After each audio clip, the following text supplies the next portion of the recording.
Lisa Ellis has been an educator for 22 years. Now she wants to become the next state superintendent of education for South Carolina. Today, I speak exclusively to Lisa for this edition of Quintin's Close-Ups. And if you haven't already, subscribe to my YouTube channel and like Quintin's Close-Ups on Facebook. Lisa Ellis, welcome to Quintin's Close-Ups. Thank you. It's such a pleasure to be here this morning. I appreciate it greatly. I know that you are an educator, an advocate, a change maker, and obviously candidate for South Carolina Superintendent of Education. You also have been educated now for over 22 years. Let's catch you. Why Lisa Ellis? Why State Superintendent of Education? Why now? Well, I, for 22 years, like you said, have been in the classroom and have seen our students have success, but also seen where they have struggled just by the problems in our school system. For 4 years, I worked with SC for Ed as the founder and board member, trying to advocate for placing high quality teachers in the classroom, because that's where we are with this. If we want our students to be successful, they have to have access to high quality teachers. And really, the needle was moving too slow for me. And so I just realized that I couldn't, sort of stand and be preaching the same things, but because I was a classroom teacher, people weren't listening.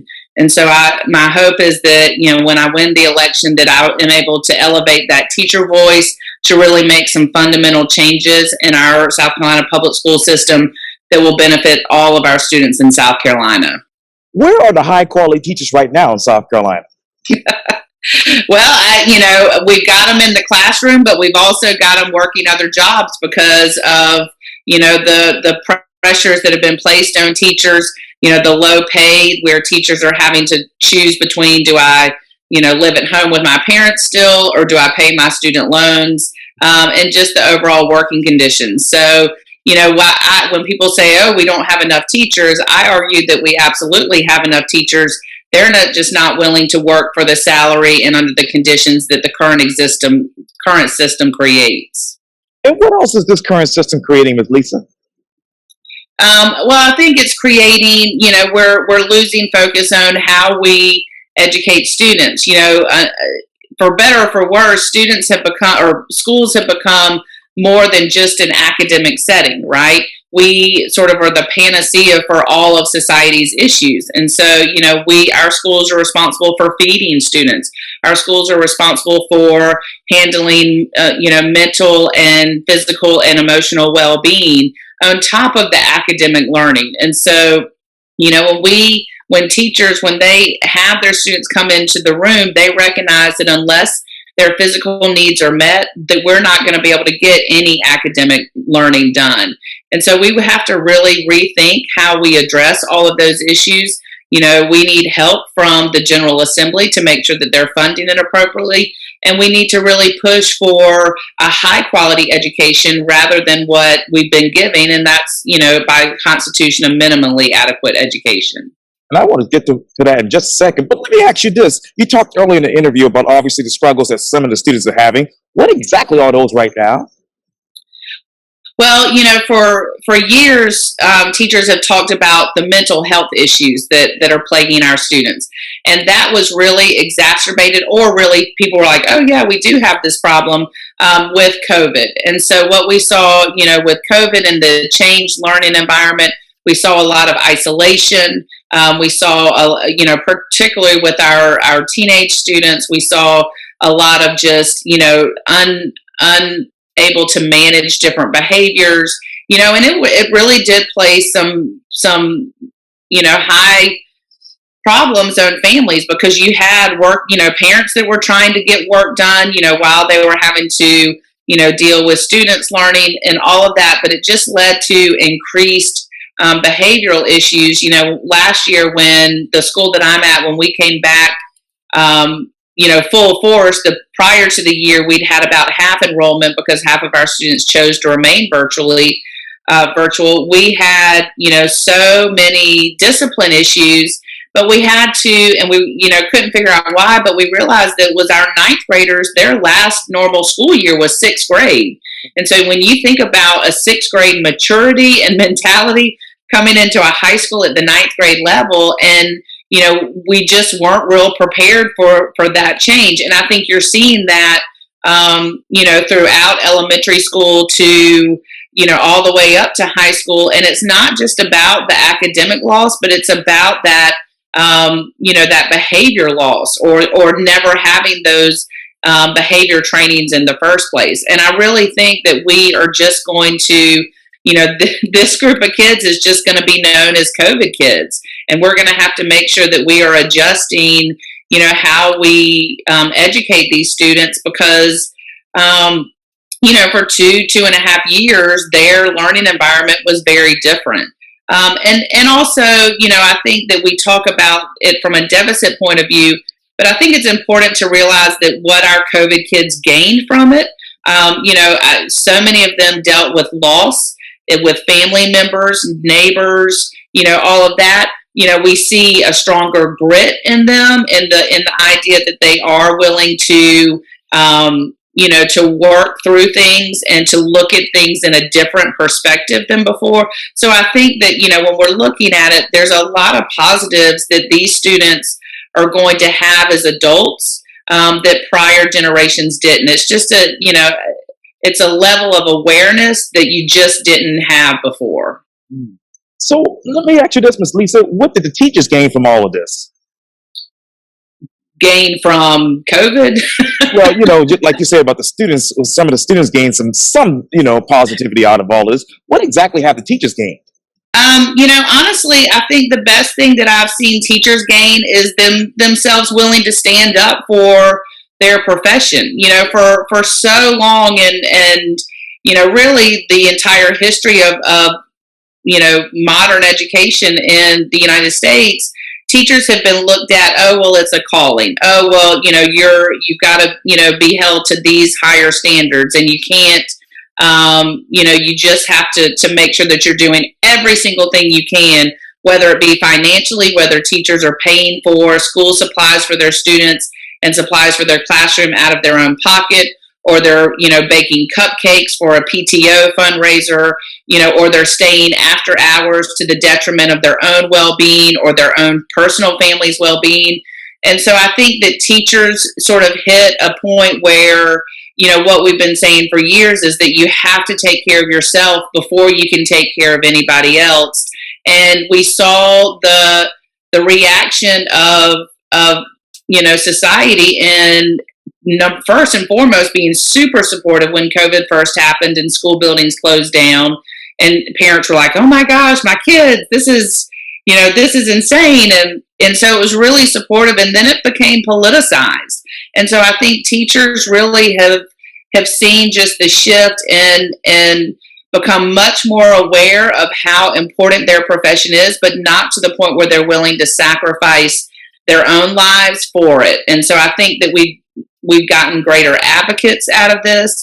And I think we've also gotten a lot more creative in how we teach. And, that we're preparing students for a world that doesn't exist yet. And so we've got to be willing to think about ways of teaching that we haven't ever tried before.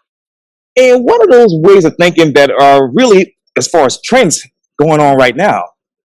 So I think, and I think it goes without saying that teaching has really evolved just in my career alone. And, one of the issues that we deal with is that people outside of the education community picture schools the way that it existed when they went through it, right? And so I talk about my own school experience where our desks were in straight rows and we sat down and, there were worksheets and there were, assignments, and the teacher, stood at the front of the class or sat at the desk. And if you walk into a classroom now, that's not what you're seeing. You are seeing teachers, sitting on the floor with students, particularly if you're elementary. You're seeing teachers walk around the room. We joke about how many steps teachers log just in the day of there. And that's because teaching has become much more individualized. It's not a one size fits all. But I think that in terms of post-COVID, we have been able to generate a lot of real world issues. I know in science classes, they were looking at, how COVID spread, right? And how it was made up and how it became so dangerous. Our probability and statistics classes were looking at the statistics of COVID and all of those things. So I think it gave teachers the freedom to pull in real world examples that they were already trying to do on the periphery, but were able to be much more intentional. I think a lot of teachers during school building shutdowns encourage their students to go outside and explore and come back and show to the class what they found. And so it really gave a lot of flexibility, a lot of creativity that teachers have been begging for, to create that whole education where it's not just learning out of a book, but it's learning real life and how it applies to you, which makes that learning much more likely to stick, if that makes any sense. And I unfortunately got to move on, but you said, let me go to it, because you said on September 20th on Twitter that, quote, "I'm not a politician. I don't aspire to be one. My only goal is to ensure every single child in the state receives a quality education that addresses all of their needs." Well, let me ask you this, Lisa. Doesn't your opponent want the same thing? I think that I have not met anyone who says they don't want what is best for kids. So to a certain extent, our methods of going about it are very different. And for me, it's about every single student receiving access to a high quality education. And that is by really shoring up our public schools, making sure we're funding our public schools. When you think about how South Carolina has taken care of our students, since 2008, we have underfunded public schools. And so you're talking about a whole cycle of K through 12 students that have been underfunded. And that's what I believe in. I believe in building up our public school system and making sure that it is providing a high quality education, so parents don't have to choose, whether to pay for a different type of education. I think that we can provide our students all of that through public education, but we've got to be willing to fund it, and we've got to be willing to make sure that the expectations that we place on schools make sense for 2022 and not for 1960 or 80 or 2000.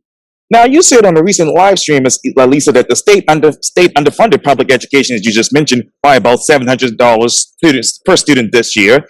They say that they haven't fully met the base costs since 2007. That means that there are seniors in high school who have never had their education properly funded by the state.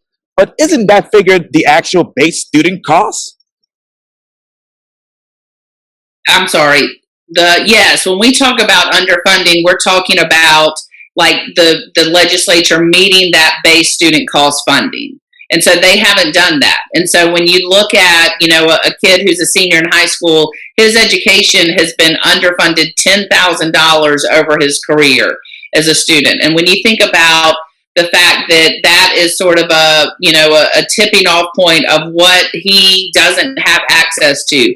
And when we talk about the fact that local school districts have to make up that difference in funding, that means that your salaries remain low, which makes it harder to attract and retain, professionals.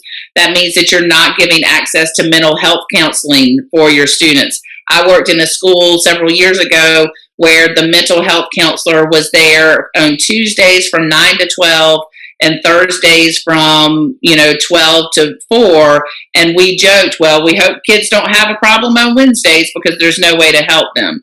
And so when we talk about funding, that's what we say. You can say, kids are getting enough funding, but when you don't have enough funding for mental health, and we've all acknowledged that that's a big issue, when you don't have enough funding for high quality meals, when some of our students are getting 2 out of 3 meals at the school, that's what we're looking at. And so, base student cost has been in law since 1977. I think it's time to be updated, but I don't think you can say that we're not meeting the needs of our students and also not fund us. Well, listen, let me ask you this. Isn't the deficit even larger for students with disabilities?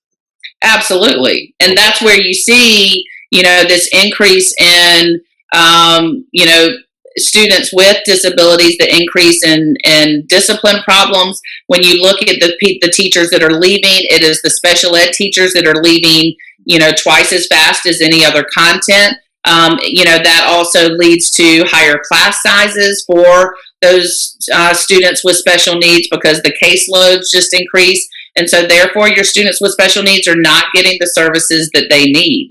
But that drills right back down to the fact that we need the funding to be able to meet those needs. And that includes physical therapy, that includes occupational therapy, that includes speech therapy. When our students get into our public school system, we can really make really lasting growth changes for these students, but we've got to have the tools necessary to do it. What is the current retention rate for teachers in South Carolina?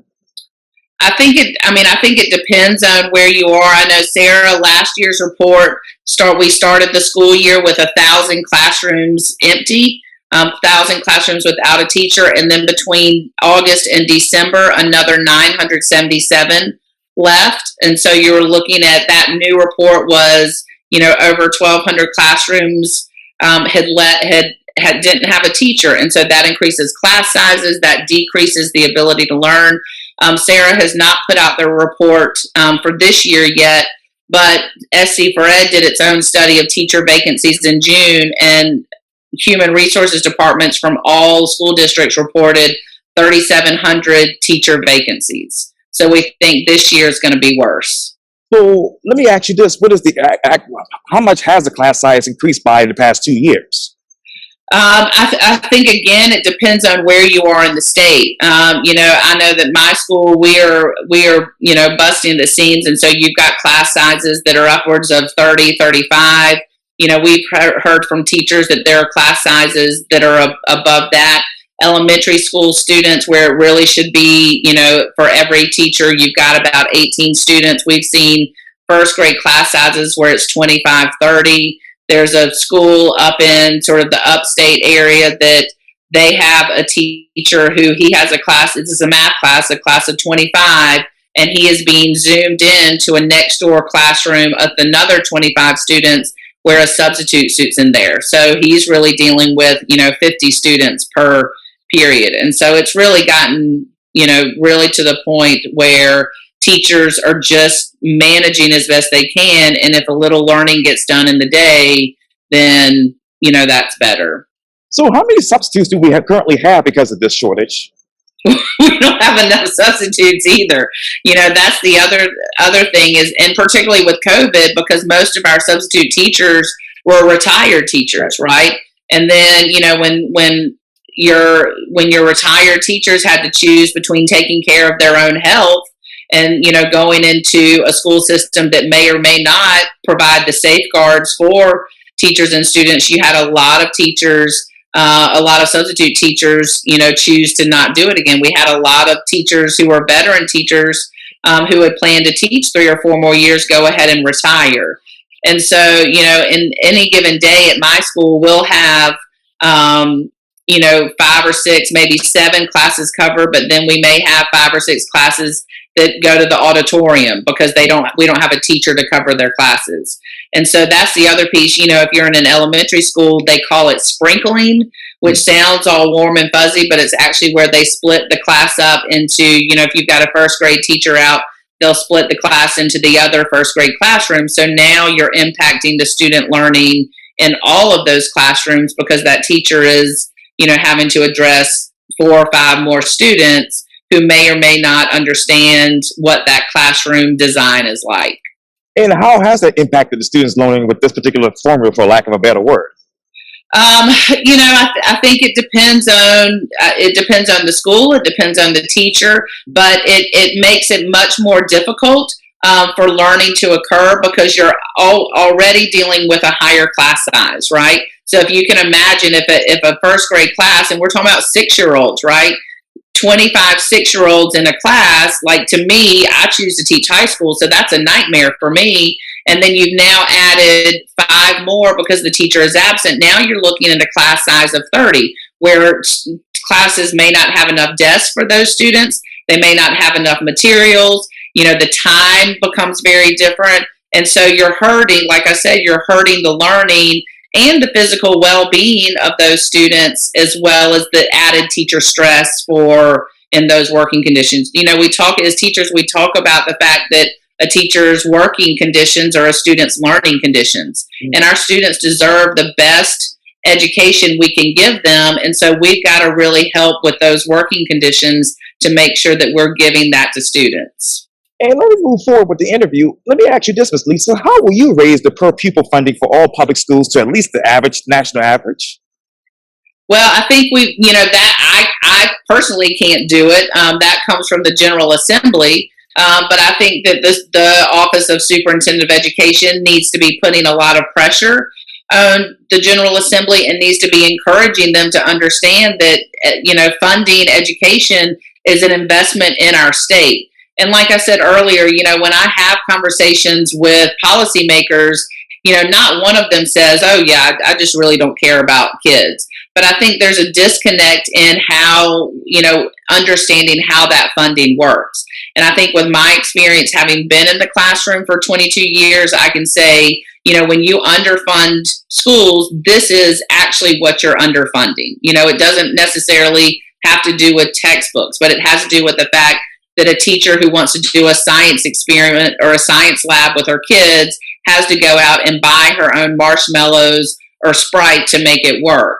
And if we want real world learning, if we want experiential learning, which is the research has proven that that's how kids retain the information, you've got to fund it that way. So I think it's really putting pressure on our General Assembly, but I think it's also making sure we educate the public so they understand to put pressure on the General Assembly. How would you actually encourage raising pay for public school teachers to at least the national average and actually reinstating master's and other relevant advanced degree pay? Again, that comes from the General Assembly, but I think that we have to make sure that people understand that we are competing, teacher salaries are competing against every other salary that exists, up until you had, pay for, let me back up. I think about my mother's own career choices where she had the choice of being a nurse, a secretary, or a teacher. And so when we think about how the workforce has opened up to women, because teaching is still predominantly a female profession, but it is opened up to women. So, years ago, if you were female and interested in science, you became a high school science teacher. Now you can go and work in a chemistry lab. You can work in, a biology tech company. You can be an astronaut on the moon, and you don't have to do that teaching piece anymore to, enjoy that passion. And so we've got to rethink how we look at teaching, and we've got to make sure that people understand that it is about bringing high quality, professionals into the profession. And you have to reward that. You have to do it by increasing salary to make sure that teachers aren't having to teach 2 or 3 jobs or can't make ends meet. And we just have to really rethink the value of our teachers in society. Yes, ma'am. And let me ask you this too. How would you actually support additional pay for teachers who actually are achieving nationally recognized certifications and pay for those teachers who take on additional duties and responsibilities that you just mentioned, such as coaching and tutoring after school? Well, I think that there's already, salary schedules in place for that. I think we need to increase them. And again, that comes from the funding piece, right? So much of your local stipends, all of that comes from your local monies. And so if school districts are having to make up state funding, they're unable to do that. But I think we also have to look at the equity of pay across the state as well. And, for years we followed the teacher salary schedule, which is good in theory, but we've also got to make sure that we're rewarding, not necessarily just degrees. I'm a big fan of higher learning and all that, but I think we've got to be willing to pay teachers who are willing to be teacher leaders in their schools. And if that looks at taking on mentoring new teachers or, helping apprentice teachers we've got to be willing to fund that as well. So I really think it's time for us to rethink how we pay teachers. I do not mean merit pay. That is not something I'm talking about, but looking at how we can keep our strong teachers in the classroom by elevating that pay instead of forcing them to go into administration to get a higher salary. I think we're at a point in our, educational philosophies where we've really got to start looking at things differently. So what is the equity pay rate right now in South Carolina?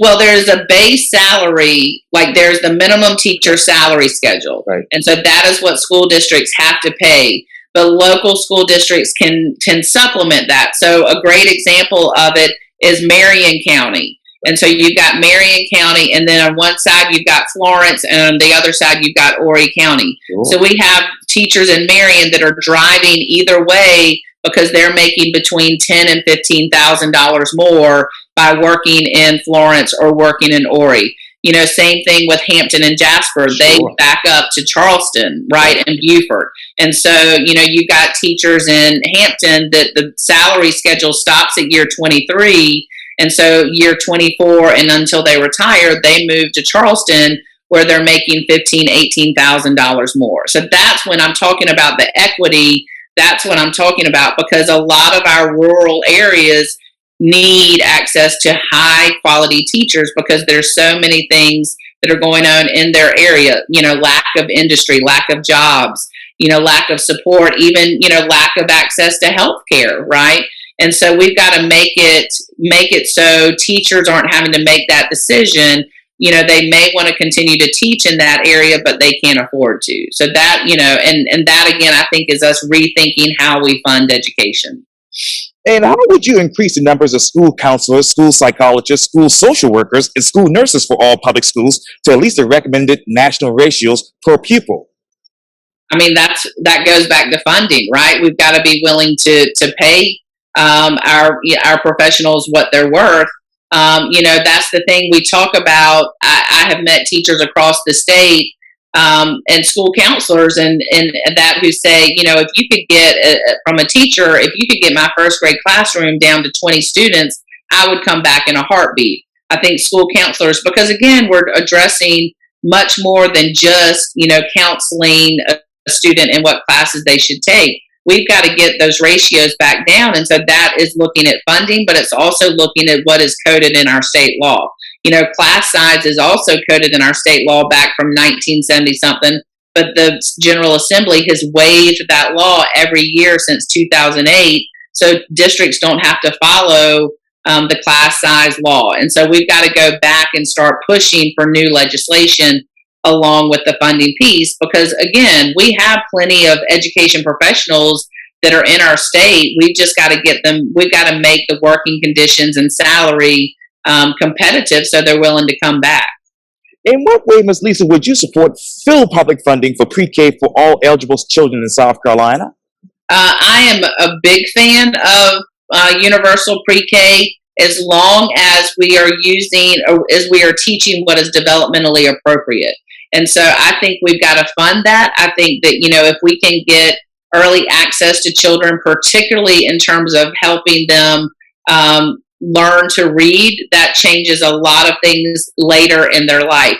But I am wholly against any sort of system that expects 3 and 4-year-olds to sit in a desk for multiple hours in a day. So if we're looking at universal pre-K that is developmentally appropriate, absolutely. But we've just got to look at what that looks like. And again, I sound like a broken record. You've got to make sure that it gets funded appropriately. How would you ask the state, Ms. Lisa, to approve full funding of K-5 enhancement teachers for art, music, physical education, and of course, world languages? Well, I think that we've got to make sure that we're making education a priority. You know, the last, 6-7 years, our state has had a budget surplus. And so we have the funding to do it, but we just have to put pressure on our lawmakers to make sure that they're putting that money into education rather than the reserve fund, or rather than offering tax rebates to constituents. You know, there's also ways to increase funding by closing some of our tax law loopholes. We have, just pages of things that are tax exempt in South Carolina that you could easily generate more funding if you just remove those tax exempt status things. So there are ways that wouldn't impact, your average South Carolinian. So there are ways to generate more funding. We just really have to be willing to look at the way that we've always done it and maybe do it differently. And constituents have to put pressure on their elected officials to make sure that they are prioritizing public education. Yes, ma'am. I'm so sorry. This airplane's coming above me here. Well, let me ask you this. Okay, we have a 10-point grading system here in South Carolina, as you know. How many students would actually qualify, say, for lottery scholarships? Well, the lottery scholarships are based not just on GPA, but other factors as well. You know, one of the reasons that we moved to the 10-point grading schedule about 4 or 5 years ago is because our students were losing out on scholarships across the nation. And that's the other piece that I think that we forget is that our students are not just competing in South Carolina, they're competing nationwide. You know, we've got a much more fluid, movement where students come in and out. And so it was a very smart decision to move it to a 10-point scale to allow those students to be competitive against scholarships outside of South Carolina. The key with our scholarships, though, is that, you know, we're seeing that 80%, 75, 80% of our students lose those Hope and Life scholarships in the first year of college because they're not able to keep up. And that, you know, dives back into how our schools are measured in terms of graduation rates and report cards and things like that. I would like to evaluate how we're using that funding and, you know, look at maybe funding teacher scholarships, you know, to encourage teachers to go into the profession and looking other ways that we can use that scholarship money and help our students keep that scholarship money. And I know the federal law requires a standardized test, but doesn't require any portion to be used for a student's grade. So why does the state actually use 20% of a test against a student's GPA? I think that's because it's one of those, that's the way we've always done it. You know, as we look at further research into high stakes testing, we're seeing that they tend to be, you know, biased in terms of racial bias, but experiential bias. And so you see more and more colleges and universities moving away from the one-day high stakes testing. You know, I would argue that that's something that is good, right? We need to move away from that and look at how students, actually compete in the day to day. And so, you know, I'm a fan of us moving away from those one day stakes testing to actually really help students in their future endeavors.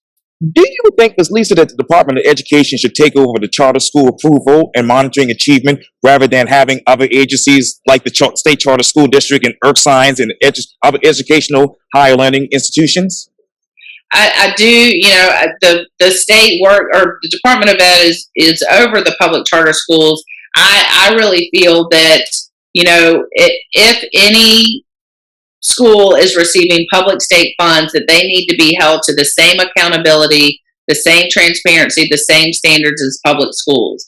And so if we have institutions of higher learning that are doing that and demonstrating that those schools are successful, then that's fine. But I think what often becomes the issue is that people are interested in getting the money, but not holding the schools accountable for that student learning.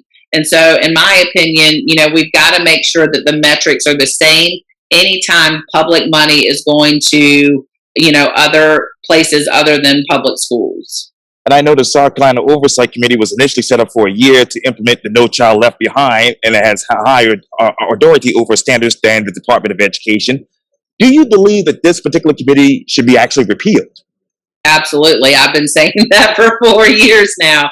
You know, one of the things that we talk about is redundancy, and the education oversight is just complete redundancy. We've got a Department of Education. We've got a state board of education. We've got local school districts. You do not need another bureaucratic organization overseeing public education. And I think we can fully demonstrate that they have now been in existence for 20 something years, and there haven't been the improvements. And the piece that really bothers me about the Education Oversight Committee is that you're overseeing, it's for sure an overreach in what they're overseeing, and you've got people that don't have any background in education making these decisions. You know, the nice thing about the Board of Education is that it's mostly made up of educators who have the knowledge base to be able to do what is best. Same thing with the Department of Ed. And so we really, and then I think about just the cost saving that you would have, that money that goes into the education oversight could go be funneled somewhere else. And so I'm a big fan of repealing that and let's moving back to just, you know, one oversight in terms of your state board of education. And quickly, how much money do you think we could actually save if we were to align credits under the law? In terms of getting rid of the education oversight committee, or just student credits. I'm sorry, I should have made that. I'm Student sorry. credits for college. I'm sorry. I think ultimately we can save families a lot of money. A lot of our school districts in South Carolina are offering dual enrollment classes already, where it's potentially saving students. But I think we've got to make sure that those programs, that those students are able to transfer those programs, those credits to wherever they want to go. We've seen where there's some sort of limitation on that. And again, it's just making sure that we're doing the best for our students, making sure that they're getting all the information they need to make the best choices for their future education. And speaking of the kids, let me ask you this. Is it your goal, Ms. Lisa, to push for the science of reading, structure, literacy?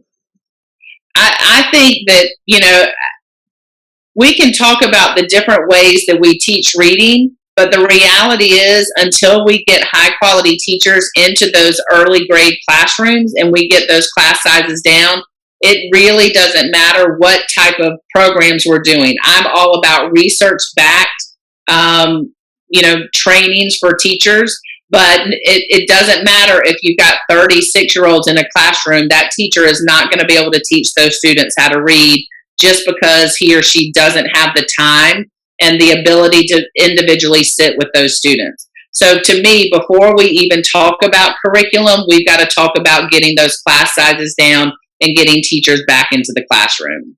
And Ms. Lisa, how are you pushing for the mandating of extensive Black history, particularly with Black innovators? I think that we should, to me, Black history is not separate from history. It's part of our history. And so we need to be incorporating all perspectives in what we're teaching. And we think about history, but so much of great education is connecting the dots between our contents. So our English classroom should be looking at novels and books and nonfiction that brings in multiple perspectives. Our history teacher should be looking at all of the aspects of history. So you're not just hearing one perspective, but you're hearing that Black voice, you're hearing that Hispanic voice, you're hearing that Native American voice. Because what we really need to be teaching our students is critical thinking. And unless we give them all of the information, all of the perspectives, then we're doing them a disservice, because they're not able to think critically through all of that history. So I think that teachers, as schools, our students deserve access to all of the information to then be able to draw their own conclusions. And let me go back to September 20th, what you said on Twitter. I am not a politician. I don't aspire to be one. My only goal is to ensure every single child in the state receives a quality education that addresses all their needs. But let me ask you, isn't the only difference in you two, between you and Ellen Weaver, is that she reportedly is okay with providing assistance to parents who choose a different school option? I think that she is about moving public school money to private schools. When we talk about parent choice, parents have choice already. And I believe that fundamentally parents want the best education for their students, and that can be found in public education. You can't sit there and say, oh, well, public schools are not doing what they need to do when you've underfunded them since 2008. And so taking away more money from public schools is not going to solve the problem. And so we've got to make sure that parents know what choices already exist in their own school districts and how we can get access to the resources that they need. And I have my interview with Ellen Weaver on my YouTube channel as well. But Lisa Ellis, thank you for your time. And again, welcome to Quintin's Close-Ups. Thank you so much. It's been a pleasure. Likewise.